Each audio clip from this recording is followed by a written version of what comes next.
What's up guys, Perry from Rockville here, and today I'm going to show you how to set up your cart ACC to your rock cart off-road.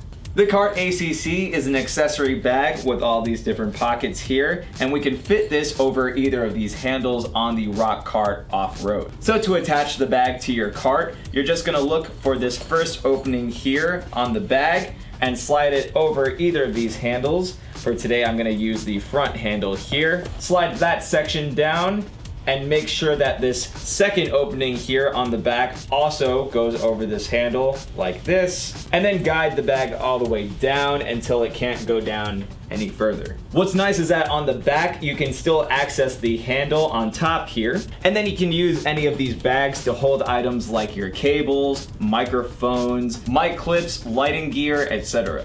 And to remove it, all you're gonna do is lift the bag up and just slide it off just like that. And what's also cool is that you can keep the bag on and still bring the handle down just like this. Just make sure when you raise the handle back up that the bottom of the bag doesn't get stuck to the bottom of the cart. So hopefully this showed you guys how easy it is to set up your cart ACC to your rock cart off-road. But of course, if you have any questions, comments, or concerns, feel free to reach out to our customer support team through phone or email. As always, I'm Perry from Rockville, and we'll see you guys next time.